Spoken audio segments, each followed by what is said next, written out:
Hello, this is episode Christmas of Smooth Traffic. Merry Christmas to you all. I hope you're having a lovely time and that you aren't eating mince pies, because they are absolutely disgusting, revolting, horrible, horrible things. So, what have you got to look forward to in the Christmas edition of Smooth Traffic? Well, Ben Lazarus Pierce is here, obviously, being himself, and the other guy is here as well. He is also being himself, and I'm here as well with a headache, but persevering to record this podcast for your Christmas. If you're going to be thankful for anything this Christmas, be thankful for being able to hear my voice on this podcast. What a fucking Christmas miracle. Oh dear. So, on this episode, we're going to do a little bit of Christmas chat, obviously, as you do. You can hear some mince pie thoughts in that as well, so we can recommend you a mince pie for this Christmas. Mega test. Yeah. We've eaten mince pie, so you don't have to. Exactly, and that is a very unselfish thing to do. There'll be the usual segments, Jonny on Arts, and a quiz, because there always seems to be a quiz popping up. And there's also going to be some talk about clothes as well, and a couple of Ford commercial vehicles, because still do cars occasionally. Have you got any Christmas jokes? Because they're quite popular this time of year, aren't they? You don't really hear Christmas jokes at any other time of the year. Funny that. Well, it depends who you hang around with, John. I don't hang around with Santa. Alright. So, it's Christmas! Hooray! Again. And we're doing another episode of Smooth Traffic. Again. Just for Christmas.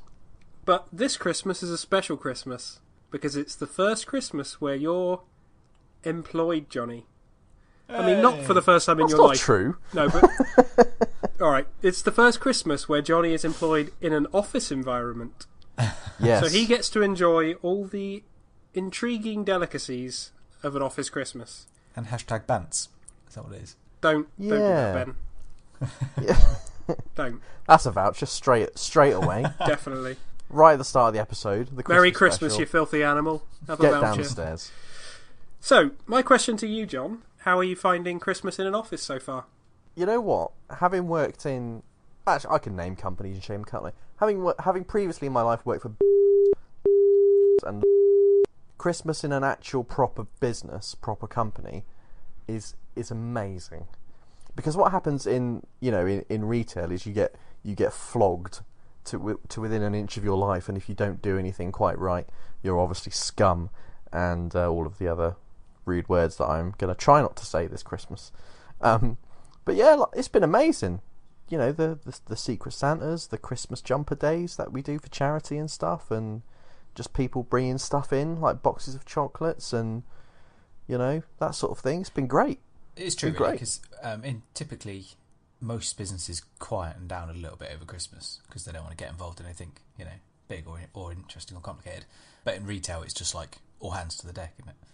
Yeah. Oh, it's horrendous. I mean, working in retail at any time of the year is horrendous.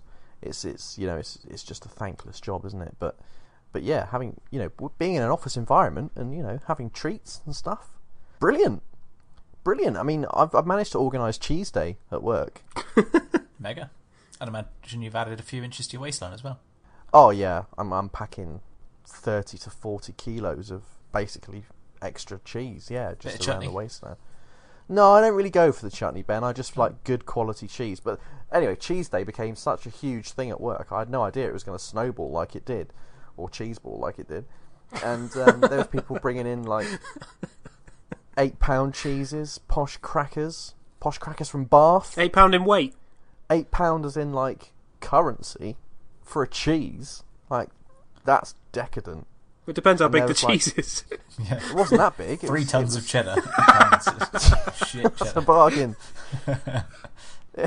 8 pound of Big Mac cheese. Our lorry turns up. Yeah, it was great. Yeah, we had like orange and champagne flavoured cheese.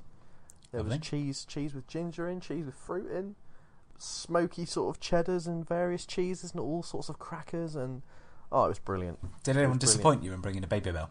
No, or a cheese string.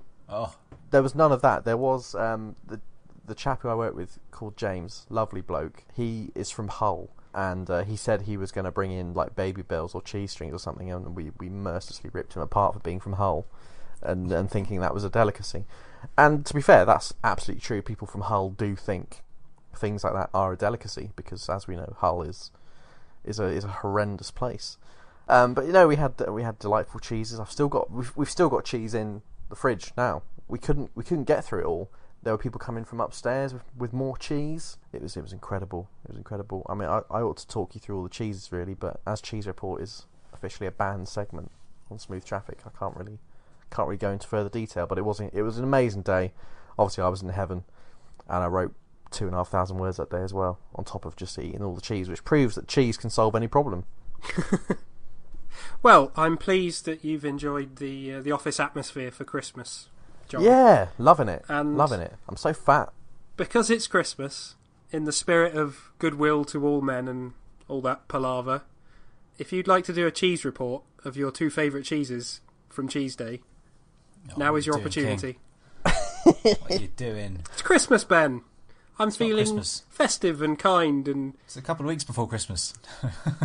not by the time I've edited this and release it. I know that one of you guys had a question in our Smooth Traffic WhatsApp chat, home of all sorts of horrendous things being said and done, about cheese being served with Christmas cake in Yorkshire. What the hell is that all about? That is disappointingly weird. Well, in Yorkshire, it's traditional to have fruitcake with Wensleydale. You have some fruitcake and you have some Wensleydale with it. That's just the way it is up here. Where does that originate from? From Yorkshire. No, I've been Oh, I think I know this. It's probably because cheese is normally the same colour as marzipan, and they probably didn't have any marzipan, so they just put cheese on instead. No, it's not that. I hope that's the whole reason. theory. That would be amazing. It's just that they're two sort of luxury items, aren't they? They are both treats. Well, why not have caviar on your cheese instead? But it's Yorkshire, not fucking southerner. Kensington. You're such a southerner, Ben. Honestly, how London did you just sound? You're a disgrace, Ben. Who said, "Oh, I've got some fruitcake"? Tell you what, nice dollop of cheddar. I mean, come on. Do they not have Who any even cream? talks about caviar? Who even talks about caviar, Ben, apart from Russian oligarchs? Honestly, what a disgrace. But it's just like two treats together, basically. And, it's kind of just a thing up here. So Christmas cake and Wensleydale, or cheese of your... mild cheese, obviously. You don't want it to be too powerful. Like, you wouldn't have bloody Stilton with Christmas cake, would you? Christ. Because that's where the line is. That's definitely where the line is, yeah. Yeah. It's just a Yorkshire thing. I mean, I don't like Christmas cake, and I actually haven't tried Wensleydale yet. So that's You haven't tried Wensleydale? No. Whatever.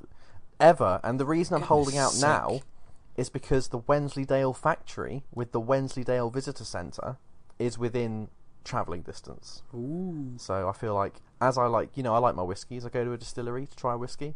I'm going to go to Wensleydale to try Wensleydale. I don't know if Wensleydale's actually a place, or whether it's just the name of the cheese. But, You're going to let him do a cheese report and he has never tried Wensleydale. That's just disappointing. Fine. John, I rescind the offer of a cheese report because it's Christmas right now on your cheese from the party. But I will allow you to do a cheese report on your trip to the Wensleydale factory. How does that sound? It sounds like a middle ground, as Ben is ruining Christmas. Yeah. Boo! Right, you can do a review of one minutes. cheese. Right, one. Yeah, Wensleydale. And we want to hear all about the factory as well. 8 minutes into the recording, Ben is trying to ruin Christmas, despite King starting off in good spirits. He's already had a voucher. He's trying to talk about caviar, and he's denying me a cheese report. He's denying goodwill to all men. Unbelievable. Who knew I'd be the good guy here? Yeah. King, you're the good guy today. And so am I, actually. I'm a good guy today as well. So there we go. Marvellous. Well, we'll look forward to you reporting back from the Wensleydale factory in an upcoming episode of Smooth Traffic, shall we? Yep, and if there's a zombie apocalypse breaking out, that's the first place I'm going. Well, I'll phone ahead and let the Wensleydale factory people know. Make sure they lock the doors. Johnny! Hello! Hello, Ben! What have you been driving? Oh, I went to Peterborough the other day, Oh, yeah? and I drove some commercial vehicles. I'm going to tell you about two of them, because, it was a Ford commercial vehicle event, so naturally there was a lot of transits there. And I mean, I that drove. sounds a little bit dull to start with, doesn't it? Yeah, I mean, No? How many transits were there, John? there was loads of transits. Ken. Wow. There was even the very, very first transit that was ever made there. Are they struggling to sell them, are they? Well, Ben. well, Ben, that's some bad jokes. if you read the SMMT statistics, you'd know that the Ford Transit Custom is something like the third best-selling vehicle in the entire country, passenger Ben. cars included, something like that. So I know they're very good. Ford aren't here right now on this podcast, but if they were, Ben, you'd be getting a very nicely branded Blue Oval voucher for the very nicely branded Blue Oval stairs. No, so I drove the Ford Ranger off-road only, because we all know what pickup trucks are like to drive on the road. They're terrible. But off-road, amazing. The ability for that thing to find grip and go fishing and everything like Ray Mears would do is unbelievable. Can Ray Mears walk up a very steep, muddy slope? Yes, he can. Can a Ford Ranger do that on standard all-weather tyres? Yes, it can. Ray Mears can also stop on a steep slope and say a piece to camera. The Ford Ranger will also do that, because it was like a slope that was like 35-40 degrees. It was massive. It looked like I was driving into the Great Wall of China, but a really dirty part. It was just massive and really high. But I got halfway up, and then my instructor, who's an instructor at Silverstone, who does all sorts of racing, historics cars as well, he's an amazing bloke, great to talk to. He said, just stop there, put the handbrake on, and we did, and it stayed there, it didn't roll back down. And then, thanks to hill hold, the technology that we all have in all of our cars now, I could just do some incredible clutch control that really I should have got some sort of certificate for, and drove over the top to continue my expedition in the same way that Ray Mears would. So, can Ray Mears wade through deep water? Yes, he can. And that's exactly what I did in the Ford Ranger. Can Ray Mears also drive down a river or walk down a river? Yes, he can. I drove down a river, an actual river or a stream, something like that. Anyway, it had water flowing, so it must have been some sort of river. But yeah, it could have also been a Travelodge bathroom after you'd had a shower. Well, actually, I think that was a Premier Inn, wasn't it? So I doubt we'd have spent out in a Premier Inn, would we? No, it was a Travelodge. Oh, sorry, John. Thought I got away with it. So yeah, basically, if you want a vehicle that can do what Ray Mears can do, you need to buy a Ford Ranger, because like the off-road capability and its ability to like go over like I don't know what you call them. What's it like when hills, the chassis twists and stuff, gradients or something? Or no, it's not that. Like, when it all goes wonky. camber. I don't know, something like that. You know what I mean? Like when one wheel's like being pushed right down and the other one's like up in the air.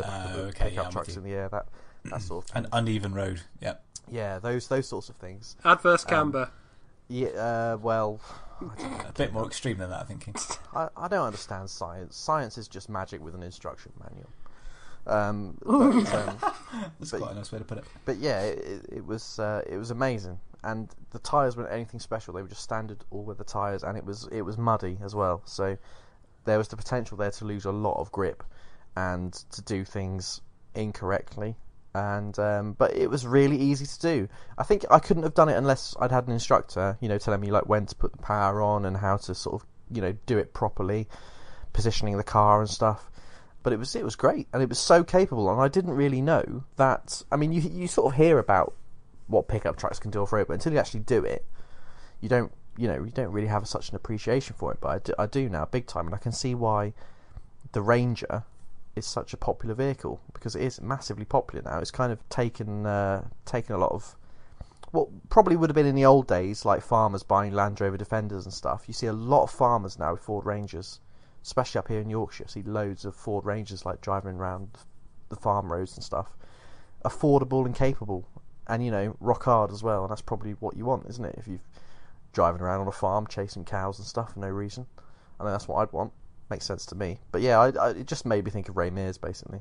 What a guy! We can see that. So basically, if you can't get a Ford Ranger, you should try and get Ray Mears and have him carry you round. Is that what you're saying? Yeah, definitely, because he always has a backpack, doesn't he? And he's always equipped and ready to go, much like the Ford Ranger is, because he's always got khaki on, and he's always got that like walking pole. And the Ranger's got navigation as well, and Ray Mears always knows where he's going. So if you can't have a Ford Ranger, Ray Mears is definitely your next best bet. What else did you drive then? Well, I drove a prototype, and if I was one of the So you can't review it then? No, I'm not going to review it. There's no danger of that. I'm not one of the major UK motoring publications. But what I will say is, There's good reason for that. Cheeky. I think that could really change a lot of things, because I've driven a few vans over the last few months, as you might have heard in previous episodes. You know, Mercedes Sprinters and Vitos and stuff, and even the diesel Transit I drove on the day there as well. They're all noisy, but an EV Transit is not noisy because it's running on electric power only. And one of the most wearing things you can get as a driver when you're doing journeys is noise, road noise, you know, wind noise, tyre roar, engine noise. All of these things wear on you after a certain amount of time driving. And not having a loud, clattery diesel engine is going to improve driver fatigue, I think, and in turn, that could improve road safety in a bigger picture, you know, as well as like extra technology and stuff we'll see coming in and have already. So I think that's quite exciting. I'm really looking forward to seeing it when it's sort of fully launched. I think 2020 they said. There's still quite a long way to go, but I know there is a few Transit EVs running around London at the moment in the hands of various firms who've been given them to sort of try and, you know, see how they get on with them basically, and sort of do some, I suppose it's like testing, I suppose, and they've had good feedback so far, so that's quite exciting. So in conclusion, if you're going to get your bathroom done again, wait until 2020 when your tradesman will have an electric van, slightly less tired, and might do a better job. Yeah, and he won't put your bath on upside down. Often happens. All the time. I can't get in that.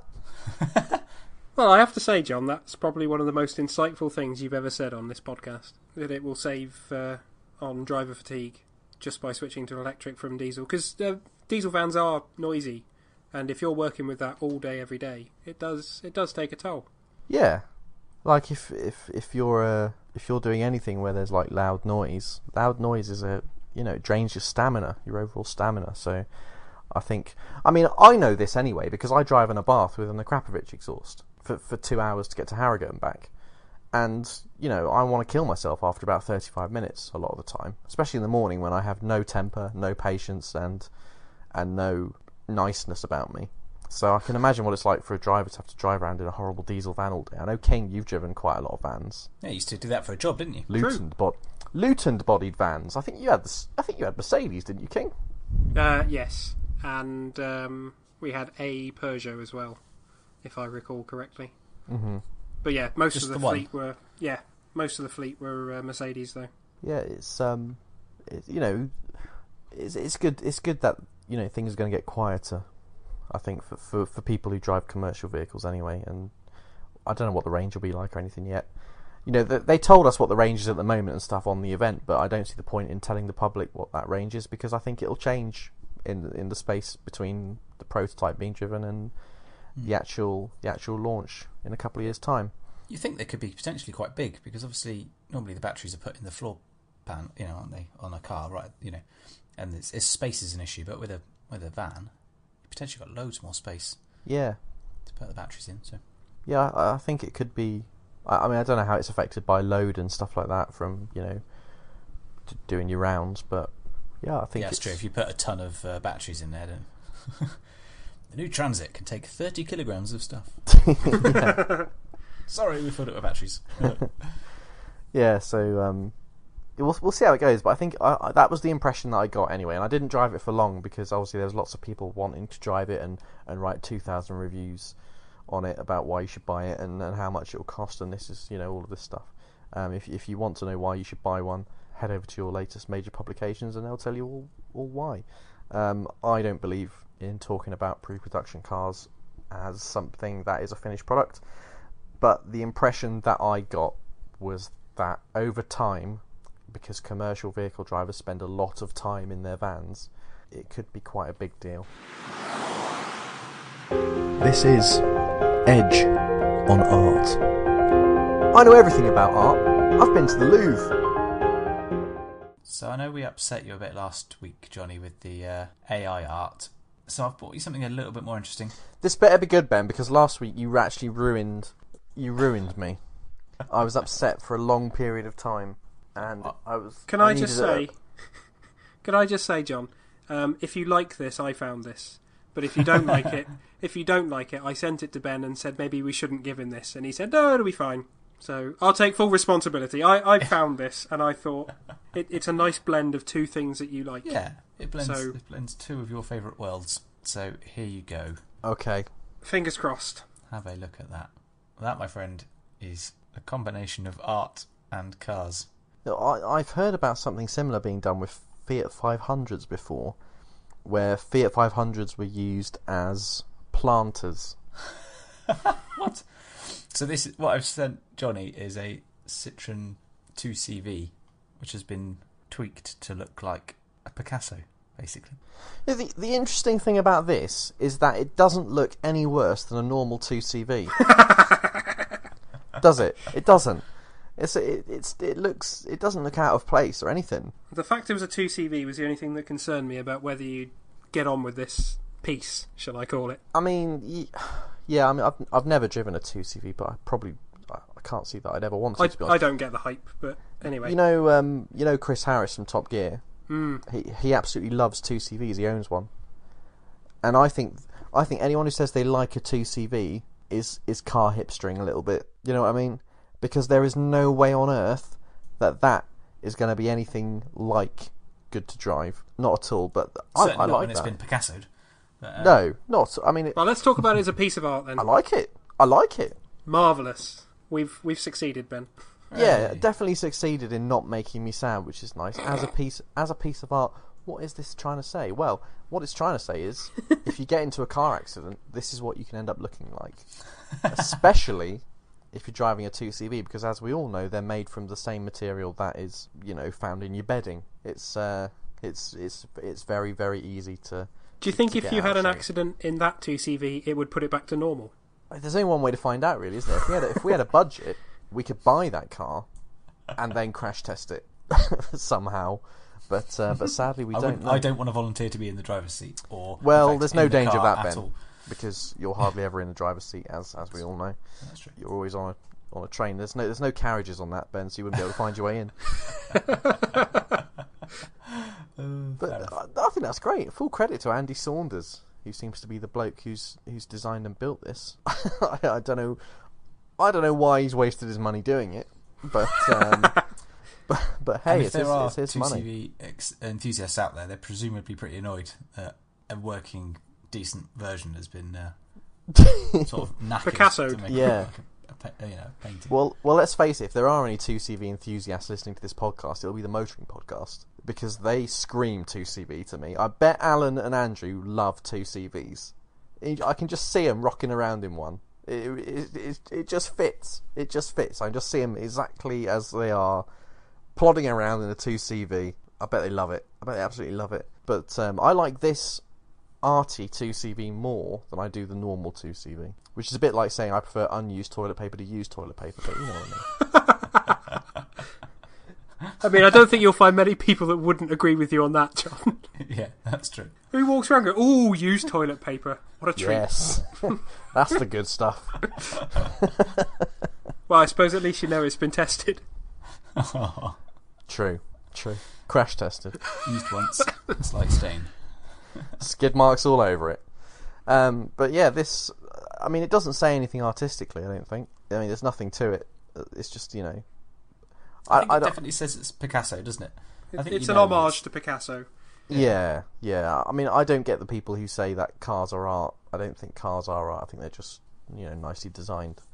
I don't think there's, cars that should be in an art museum or anything like that. None at all? Connection. None at all. There's no connection there for me. But I mean, great designs. If you put a design museum, that's different, I think. But an art museum is something else. I don't think cars belong in an art museum. That's a very valid distinction, John. Well, I'm trying to. I feel like I'm on form today. I feel like I've got my eye in, and I'm not just talking nonsense. Maybe this is something I should try and do more, or maybe not. Maybe we'll get 100 emails saying no. Keep being a bellend. Stop being a dickhead again.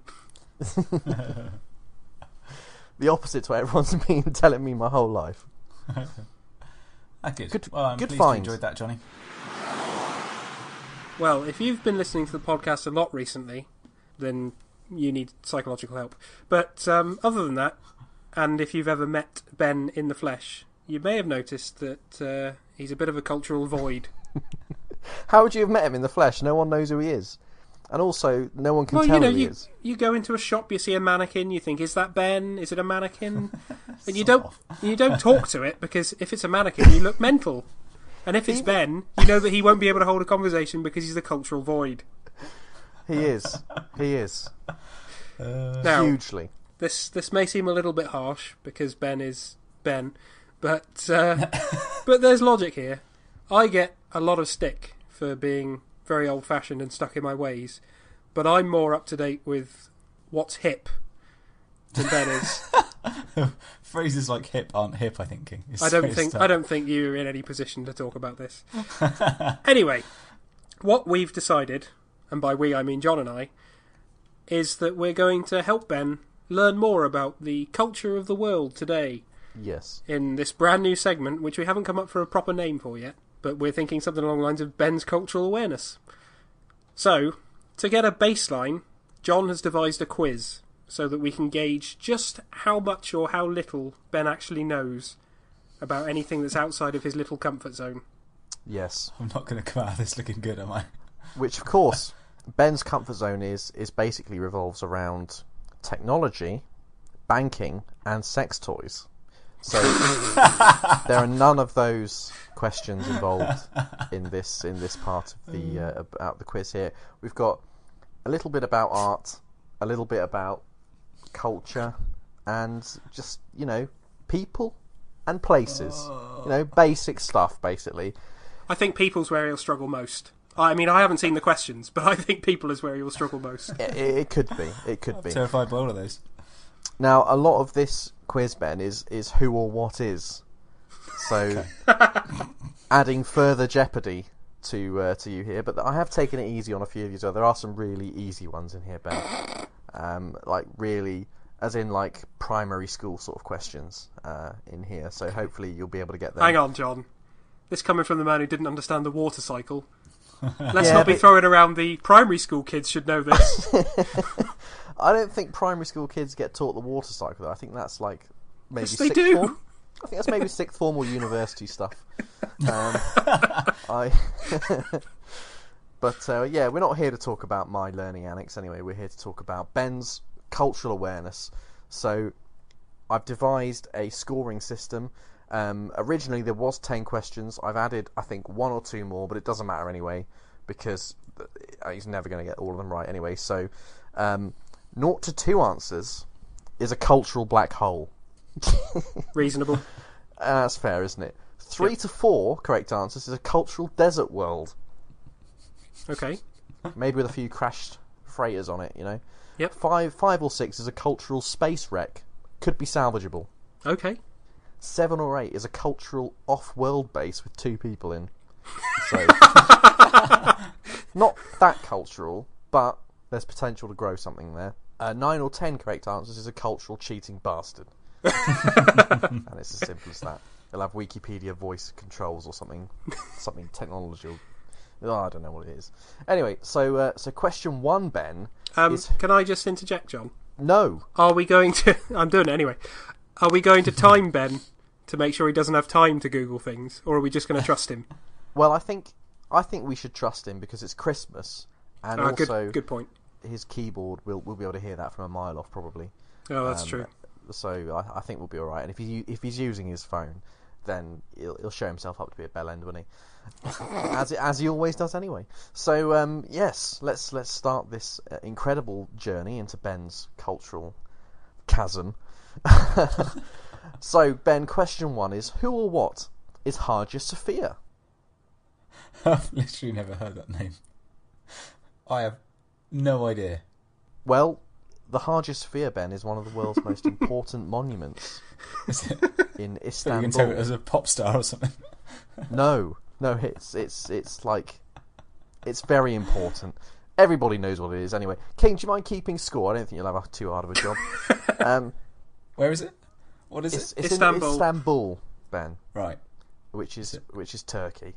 I'm aware of that. Question 2 is who or what is Kodak Black? Are you making this up? Nope. Oh, God knows. Any ideas? Well, it sounds like a funky brand of old school film, doesn't it? But Well, unfortunately, that is the incorrect answer. Kodak Black is actually an American rapper from Florida. of course it is. So there we go.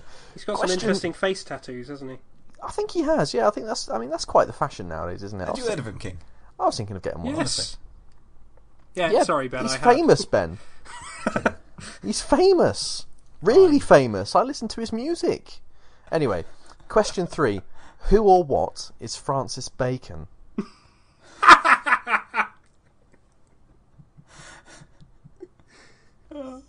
I'm just thinking that this feels more and more mean the further this goes. No, it doesn't. No, we knew. Francis... Oh, I've got no bloody clue. Is he an American football player or something? Sadly not, Ben. He is a famous artist, and actually one of my favourite artists who we haven't yet featured on Edge of Art. King, what's the That's score because so I've never far? heard of him. Ben has attempted 3 questions, and he has scored 0 points. That's unfortunate. Do you just want to skip to the end where you say I've got 0? Question 4. Who or what is El Cid? Oh, come on, Ben. This is bread and butter, Ben. This is bread and butter. This is cultural bread and butter. Come on, you are making this up, aren't you? Nope. El Cid? El Cid. Everybody knows El Cid, Ben. Oh dear. No. Well, he doesn't know. El Cid is a famous Spanish hero. Kind of like the King Arthur of Spain, I'd say. But he was real. I was going to say he was a real person. He fought the Moors. Yeah, he was King Arthur wasn't real? a mighty warrior. Well, I mean, that's a whole other discussion, so we won't get into that for now. But Spanish hero. yeah, El Cid was famously propped up on his horse after he died to lead an army, just because of the positive morale boost that he gave all the troops. Fun fact for you there, Ben. See, I thought you were going to ask me questions about modern stuff, like the Spice Girls. Well, no, it's culture. Okay, question... I think this is 5. Fine, Christ, we're only at 5. Who or what is Charminar? This is one of the harder ones, actually. Charminar? Charminar, yeah. I feel like it's the sort of thing you'd eat at an Indian restaurant. Well, you're right about it. It is actually Indian, Ben, but it's actually a monument, very famous monument in Hyderabad, India. My friend Raj is from Hyderabad. Shout out to Raj, who is far too intelligent to be listening to this podcast. Question 6, Ben. What is the capital of Turkey? Istanbul. Is the wrong answer. It's actually Ankara. Unfortunately there, Ben.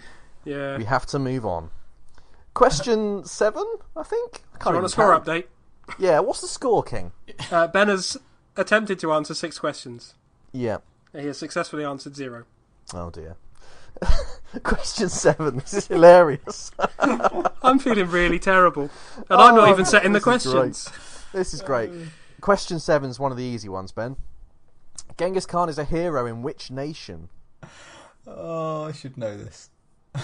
Everybody knows this, Ben. I put this in because it was easy. I thought at least give him one. Oh, no. Oh, I don't know. Well, Ben, the correct answer is Mongolia.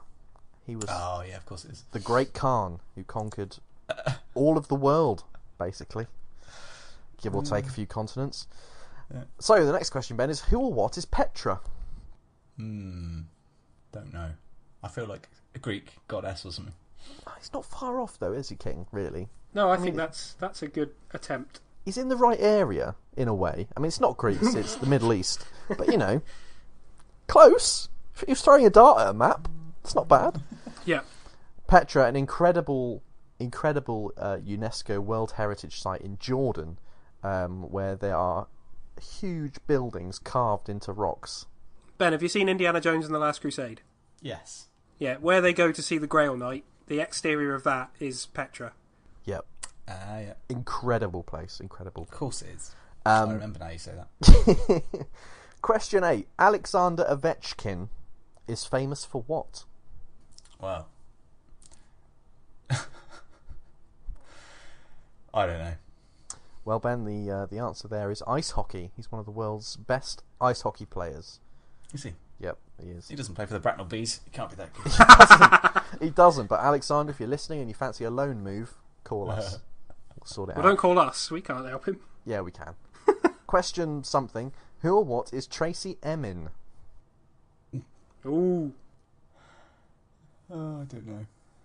Well, Ben, Tracy Emin is a famous British artist from Croydon, which is in I'd never London, forget that. which is in England. Last question. Ben, can you tell us where Croydon is? How many M's does 21 Savage have in his bank account? What? How many M's does 21 Savage have in his bank account? And there is a bonus question to this one as well. So I don't really understand the question. So presumably this is some rapper and it's in his song, is it? It is. Which I obviously haven't heard. So does he have millions? Well, he doesn't. He does have millions, but he actually has 8 M's in his bank account. And the bonus question is, Ben, how many shooters does he have ready to gun you down? Does he have 8 of those as well? He does! He does have 8 shooters ready to gun you down.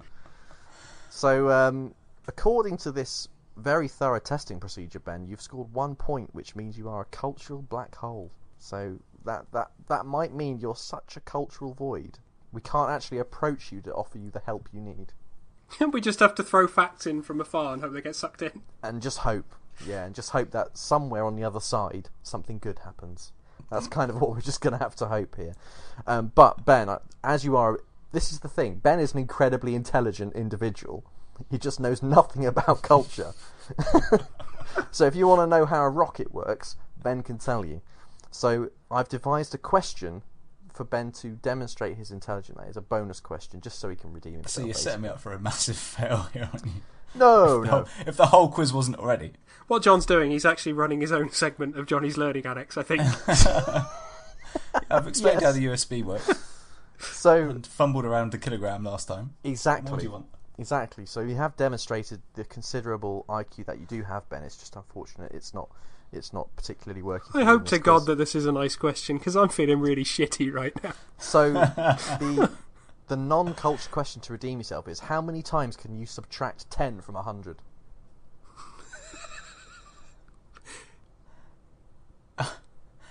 I mean, only once. Exactly, only once. But and there, Ben depends how many hundreds you've got.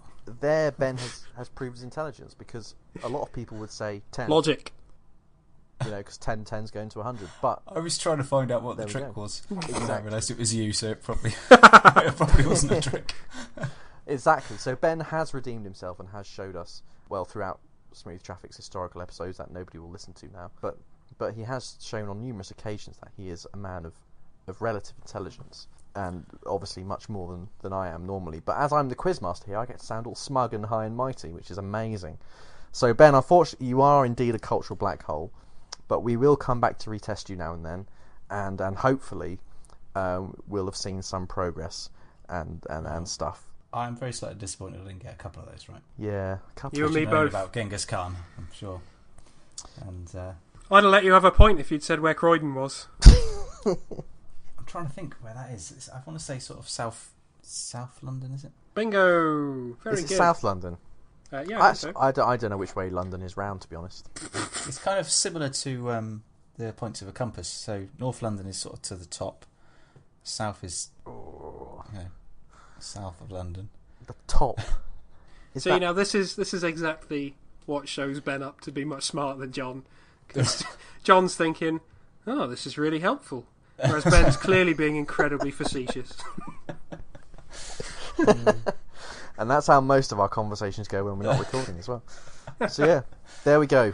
Unfortunately, Ben is the cultural black hole we suspected he is, and now we must put him into an intense program to help him understand the world that he lives in. We often reference our WhatsApp chats on the podcast, and there have been some crackers that we might share with you later. But one I want to bring up with you, Johnny. The other week you said, let's talk men's clothes on the podcast. Yes. I pretty much left it at that. I think we just ignored you and thought, just get on with our lives. Because probably you don't want to delve into it when I say something random like that, but this is not a jokey segment, I would say. This is genuinely more sort of a men's kind of chat, I suppose. Sartorial elegance discussion. Well, no, because it's the clothes you wear every day, and the clothes I wear every day can never be classified as elegant. But well, you speak for yourself. I've been trying to buy new clothes recently because I'm getting fat. I'm incredibly fat. I'm a disgusting person. I've been walking around a few different shops in a few different places because, unlike Devon, where I lived before, there are actually places you can buy clothes in Yorkshire, which is incredible. And so I don't have to just order stuff from the internet anymore. I can actually go to places and look at clothes. And I've been in so many different men's clothing shops now, and, well, the experiences have just been terrible, basically. Absolutely terrible. I thought I'd run through a few, because we already have in our heads, don't we, a certain type of person who goes to certain types of men's clothing shops, for example. So I thought I'd reel off some clothing brands here and just see if you could just name the type of person you would think would go there. So, for example, like Next is like pretty good, I think. Like that's where I would say sort of fairly smart people go. Been in Next a few times. I get a few stuff. Tiny bit too fashionable for my liking on the main. Yeah. Set the cultural void. Exactly. A few too many colours and patterns. Yeah. And like Topshop, Bellends. Yeah, I think. Bit Hipsters. Yeah. Hipsters, that sort of thing. Yeah. Superdry. Overpriced. Yeah. Quite nice materials, but and also too much branding. I can't be dealing with like. Why do you need to write that it's all over it? People where you've got your clothes from in like sort of 7-inch high lettering. What's that about? It's like they're the new Gap. Yeah. Except they play their music too loud as well. That's nothing worse than going to a shop that's like dimly lit, loud, and hot. Oh, Hollister. Like, I've never stepped foot in a Hollister. Hollister's a horrendous place. You can't see anything when you go in. Smell from outside. It's like, why would you go in there? I smell like them. It's very strange. It's very, very strange. The other shop I was so dark so that you can't see the prices on what they're selling you. Exactly. I was in the Oracle Shopping Centre in Reading, and I walked past, and I think it had newly opened, and there were two people standing outside trying to entice you in. And there was a woman in like swimwear and a bloke in trunks, and they were both sort of greased up, and they're like, "Oh, do you want to come and have a look around?" I was like, "No, I don't. Thank you very much." Did you? Why do I want a man in trunks trying to entice me into the shop that just stinks? You can smell it from about like 20 metres back. Come and see our strip club. Yeah. Did you know that Hollister only hire people who are very good looking as well? Yeah, I'd heard that. Actually, Yeah. They grab people on the street, don't they? And allegedly. Yeah, all greasy. I think they get recruited as well. It's very strange. I don't understand it myself. Apparently, the clothes are quite good quality, but I mean, when someone's wearing a Hollister top, because obviously, again, you get the lettering, giant letters all over your t-shirt. I used to date someone who worked in Hollister, and I heard quite a few horrendous stories. What was his name? About the just the state of the place and the people basically that work there, and it was meant to be not good in the slightest. What other shops was I thinking of? River Island, quite arty. They have a men's section. Yeah, quite. Yeah, normally upstairs. No. Yeah, upstairs. In there. River Island is a bit more of a niche version of Topshop, I would say. Okay. Still a little bit hipstery, but not as nice. Yeah, I like that. I've been in all of these shops recently, and here's what I found out. Superdry, one of the cheapest. Really? One of the cheapest. Like you said, Ben, great fabrics and stuff, really decent. I've got a coat in there for 40 quid. See, I was going to say you could usually pick up a t-shirt for 40 quid in there, which is why I don't go in for things like that. Proper coat for 40 quid. Doesn't have Superdry written all over it. It's quite subtle. Okay. Hoodies, 2 for 50. Good luck getting a hoodie that's not 40 quid in any of the other ones. I reckon maybe you've got some sale up north or something, because that's way cheaper than down here. Well, everything is cheaper up north. one of the other things I noticed was shirts for men and the fashion for men.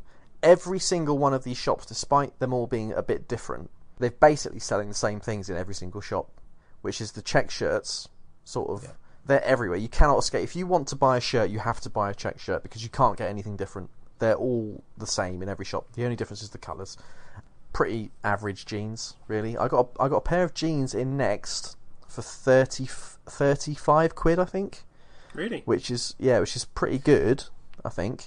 I have to say, even though you slated it earlier, I've bought quite a lot of trousers from Gap recently because they do way more sizes. Oh, I wasn't slating Gap. I was just just saying that they have their brand all over the, that was Gap's big thing, that it was you're right, emblazoned on what you had. Yeah.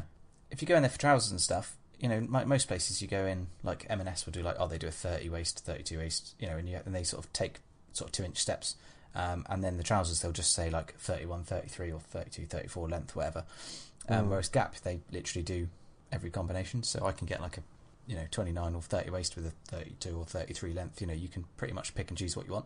So they're quite good for that. And also, they've always got a sale on. They email me weekly saying, 40% off. So at full price, it's quite expensive. But when you get 30, 40% off, actually, I think they're quite good value from there. But I can never find trousers that fit because M&S decided a while back that I can't buy trousers from them anymore because they don't do my size. Apparently, I'm too bloody skinny. I mean, you are too bloody skinny, Ben. That's for sure. We need to get you on some cheese. But to their clothes the kids' clothes section. Maybe I can get some VAT from trousers instead. You might actually. No, I think your legs would be too long then. Yeah, see, that's the problem. Yeah. You're too tall to be a child, but you're not fat enough to be an adult. Yeah, can't argue. He's a glitch. Yeah, it's been so frustrating trying to buy clothes because all these shops are basically the same, and the ones that I thought were going to be cheap are not cheap at all. They're really expensive. Next is I always thought Next was fairly expensive as a clothing shop. Yeah, but it's actually next to Superdry probably the cheapest place. I'm finding, if you want a shirt, you're probably looking at 30 quid. Hoodies are between 40 and 60 from what I can tell. And the materials and stuff, it just seems like shit quality as well. I cannot believe how expensive clothes are. I just don't know how people can afford to buy clothes. And this got me thinking about girls. Well, people go to Primark. I mean, I did look in Primark as well. I did pick a couple of things up in Primark. But even that's not as cheap as I remember it being. With 15, 20 quid for a shirt and stuff. So I don't know what's going on there, but it got me thinking about girls, because girls are buying clothes and makeup all the time, and all of that stuff must be incredibly expensive. I don't know how they do it, because I've spent days and days of my spare time trying to find clothes, only to be confronted by the usual overpriced, cheap fabricy check shirts that are just awful, thin jumpers for 60 quid, and general just tat. And I'm looking at things now, the Nike shop and stuff, getting jumpers in there, because at least that's good material, I mean, it might not be the most fashionable thing in the world, but at least it's thick and it's going to keep me warm in winter, unlike most of the tat you're seeing around these places.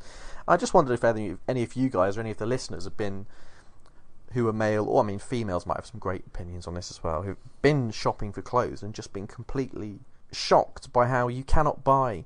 I mean, you're talking about spending at least 100 quid every time you go out if you want to buy clothes, and you're only going to get 3 items for that. It's just baffled me how expensive and how shit it all seems to be. I was going to say, this is why I haven't changed my style in about 8 or 9 years, because I just don't like spending money. But more importantly, it's a lot of money, so it's easier just to buy the same thing from supermarkets, where you can still get the odd bit of decent clothing. Yeah, Sainsbury's are always good. really good. Yeah, I've always bought stuff from Sainsbury's, but we've got a massive one up here just outside York, which I thought would be great, for that sort of thing. And most of the clothes in there this year seem to be shit. Or this season, I suppose, from July onwards, I suppose it is, or something like that. They all seem to be shit now as well, and getting expensive. I just couldn't believe it. Basically, everything's it seems to be completely out of control. And I don't know how anyone can afford to wear stuff. Because, when you need new clothes, what are you supposed to do? Just blow 300 or 400 quid on a few new items of clothing? It seems mental to me. I went in Ralph Lauren up here, and it wasn't that more expensive than other major sort of clothing brands you might be thinking of. There's a section of the like shopping centre up here which has got like Ralph Lauren, Jaeger, and Lacoste, brands like that, and they're not actually that more expensive than places you would consider affordable now. It all seems to be like the starting point for everything seems to be 30 quid, unless it's like a cheap, like one colour t-shirt, but that's not good for winter, is it? But everything else seems to be 30. It starts at 30 quid. I was in a department store in the town centre the other day, and I say the other day, it's like a year or so ago, and they had a Ralph Lauren section, and I wandered over and I saw a jumper, and I thought, that's quite a nice jumper. It was 350 quid. I was like, who the fuck is spending that on a jumper? That's madness. I suppose people have got a lot more money, but I just think, that's mad. And all their t-shirts and stuff are like 50 quid. I'm not paying 50 quid for a t-shirt. That's ridiculous. I don't care how good it is. Yeah, I mean, that is mental. But, I mean, I've seen plenty of shirts that are 30, 40 quid. Button shirts, 40 quid. I can't remember the last time I've bought clothes that weren't in some sort of sale, to be fair. To be fair, I don't update my wardrobe at all, really, but that helps by not buying things that are completely devoid of any fashion. Bother. Wouldn't bother. It's just been exhausting. Like, not only is it tiring having to walk around all these places and just be completely fed up by everything you see in there being the same, check shirts and shitty jeans, but like there's very little that's any different. I mean, probably the best shop I've been in over the last few weeks is probably a cross between River Island in terms of like shirts, I'm thinking, and Superdry in terms of like coats, jumpers, hoodies, that sort of thing. Because Superdry, the material's actually good, and they do like hoodie offers and stuff like that. But like you can probably get jumpers and stuff in Nextdoor for about 40 quid. But 40 quid for one jumper when you're like trying to buy several new items of clothing because you've had too much cheese? It's not helpful. It's not helpful at all. I used to buy quite a bit from Fat Face. They're the worst now. Yeah, they're so expensive. The quality's getting worse. I think they're struggling financially, so they're dropping the quality, prices going up, so I only ever buy in the sale. But even then, they haven't really updated that. Like the range is like basically the same every time. They bring out this new version of the same jumper basically. Now you can't get any variety or anything. I remember the last time we three were together. That would have been down your way, Ben, wouldn't it? Last time we three were together, and we were in Fat Face for some reason, or one of their sister shops, like I don't know what's the other one called, Wet Face or something. I know it was Fat Face, yeah. I think I know where you're going with this. I said to King, like, I'm just going to have a look at this hoodie over here, see how much it is. It was 60 quid, and it was a basic black hoodie, and I thought, I like the look of that, and because black works quite well with me, I think. 60, I couldn't believe it. I nearly shit myself in public, I've just been exhausted by it. Fortunately, you didn't. I thought it was one of those, and I have toyed with the idea before on whether on this podcast we should bring up more sort of men's topics, because I'm guessing just by the general tone of our absolute ridiculousness that most of our listeners are going to be male. I haven't seen the stats, but I'm guessing that anyway. It's about 80%, I think. In terms of followers on Twitter and people that have signed up with proper profiles on these things, is very heavily skewed towards male listeners, as you'd expect. I.e., basically, the three of us and my wife are the four people that listen. So there's a 25% coverage of women, I see. Especially now all our mums have switched off. They've got fed up of it. Don't blame them, to be honest. But I've toyed with the idea of bringing in more male topics like this. It's one of those things that because we hear a lot about. I mean, the women in our lives, they always tell us, don't they, about shopping, and it's exhausting, and the clothes are terrible, and it's been shit basically. I've got exactly the same sentiment about it now, but at the same time, I don't want to order stuff online and not be able to try it on. So it's just sort of a lose-lose situation, and all these brands just seem shit and really frustrating, and the ones that I thought would be good places to go have turned out to be terrible, and the ones that I thought would be terrible places to go have turned out to be the best of a bad bunch. So that's kind of my mini sort of clothing rant and a general sort of call to arms for listeners and to you two about whether you'd had sort of similar experience and stuff, really. But as you two haven't changed style or needed new clothes, it's kind of, hasn't really worked, has it? But that's how I felt about it anyway. Tweet us, Smooth Traffic, if you are a guy or a girl or an alien or some sort of lizard creature who has tried to buy fabric to cover your body with over the last year or so and have thought it's all shit, because I'd like to read about that. So, because it's Christmas, we've decided to review the mince pies that are on offer from around the country's top supermarkets. And this is very much something that Ben and I will be doing, because apparently John doesn't like mince pies. They're the worst tasting things in the world. I can't understand why anyone would like them. They're horrendous. You culture avoid you. Nice try, Ben. I'm But it getting ain't sucked gonna, in. It ain't going to wash. Yeah, it's a tradition in our place. We buy mince pies from various different places throughout end of November, early December, so that you can test them all and then you know which ones to buy for Christmas Day. And by then you're obviously fed up with them, but anyone who hasn't eaten loads of mince pies, you can at least serve them the best ones. And obviously, when Ben mentioned this, I was like, well, that feels like the kind of tradition that I'd like to start at my workplace. So we've been through a shit ton of mince pies. Have you been sharing them, King? Or have you been sitting there eating 8? Sorry, 6 every time? Let's talk about your waistline. I think it might be smaller than John's at this point, but Fair chance of that. Mine is 80% cheese. So we're going to put all these up on the website in reviews, and should we sort of tweet them in the run up to Christmas? oh, that sounds like a marvellous idea. Yeah. Are you going to call out the shit ones as well? Like, Yeah, say, yeah, like, hey, at so-and-so, your mince pies have made us feel... Underwhelmed. I feel like cancelling Christmas because of your pie ignorance. Yeah, maybe. Something so I have along to those say lines. Probably more that- along the lines of, hey, Asda, why are you making that fucking terrible pastry? The Asda ones were the worst. Oh, is this who we're starting They with? were just a bit stodgy. The pastry was thin and crumbly, not particularly tasty pastry. One of those ones where you bite into it and the rest of it falls apart in your hand, so you can't even hold it.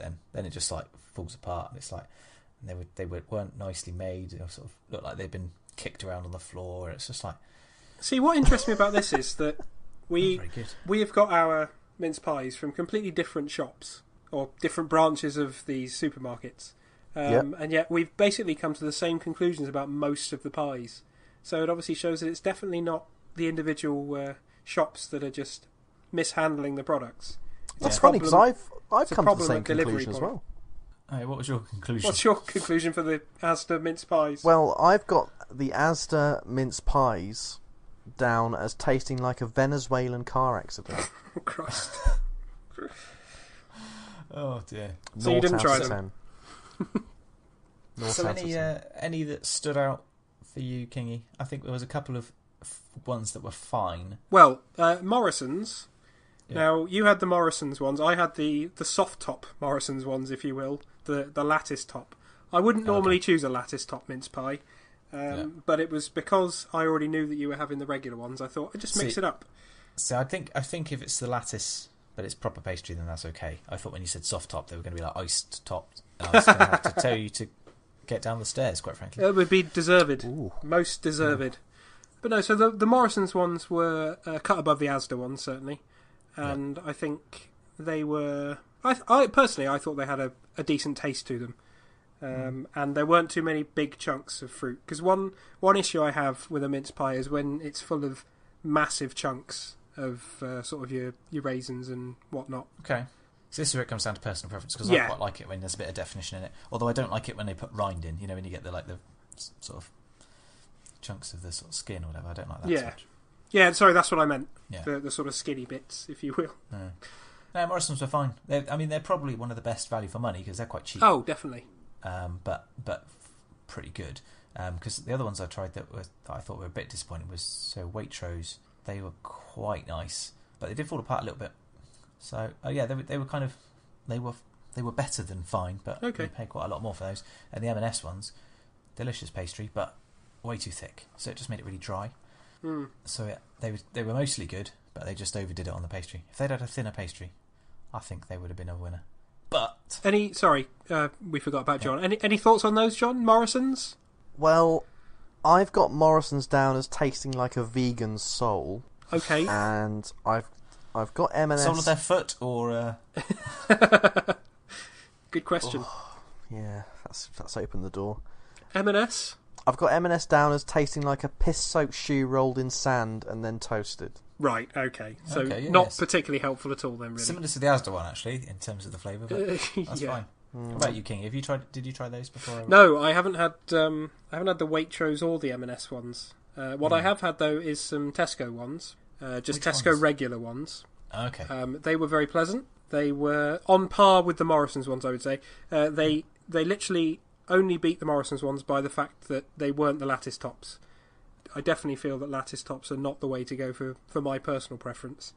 Yeah. And yeah, in terms of up against the Morrison's ones, they were pretty similar, but they just edged it out because they had a proper lid on.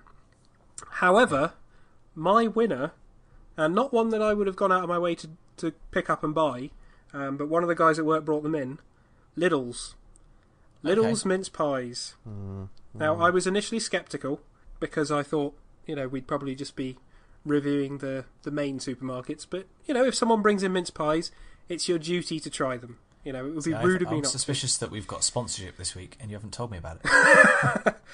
No, not at all. If only. But yeah, so the Lidl's ones were actually my mince pies of the week. Well, yeah, it's only been a week. You tried all these in a week. Crumbs. Yeah, there were a lot of crumbs, yeah.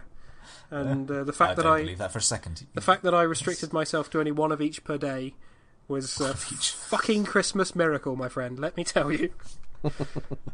But yeah, the Lidl's one, good thickness of pastry, but not overly thick. Good solid filling, not too skinny, which is the term we'll now use. And it had a good, slightly citrusy taste, I suppose. But it was very pleasant. And yeah, presentation-wise, unlike the fucking garbage from Asda, they stayed in one piece. They didn't break apart as you tried to peel off the silver foil wrapper. Solid. I'm surprised you bother. I thought you'd just eat that as well. No, it doesn't go through you right. I've got Lidl down as tasting like a bleached coral reef. So, difference of opinion there, King. But I forgot to ask about Waitrose, John. Yeah, did you have anything for Waitrose? I mean, yeah, I've got Waitrose down here, and I've got that down as tasting like a Chernobyl basement. Right, okay. Marvellous. Can I ask a score? Oh, 0 out of 10, okay. Yeah. So everyone's on par for you at the moment? Yeah, it's fairly close. I've got to say, it's fairly close. They're all currently on 0 out of 10. I'm excited to see what you think of the final one that Ben's gonna talk about now. So my favourite one was the... so far, I mean, there's still, as we record this, there's still 10 days till Christmas, so we can certainly get a few more varieties in. Is it the Tesco one? Tesco Finest All Butter with Courvoisier VS Cognac. Yeah. And they were good. They had good tasty pastry, but not too thick. Filling was tasty. It was alcoholic, but it wasn't like punch you in the face alcoholic, because sometimes they put too much in and you're just like, all I can taste is cheap something or other. But so it had a nice flavour of cognac, nice and tangy, soft fruit, nicely finished, didn't fall apart, almost perfect, I would say. Certainly the best ones I've had this year. Well, comfortably. There we go. They were a step above the rest.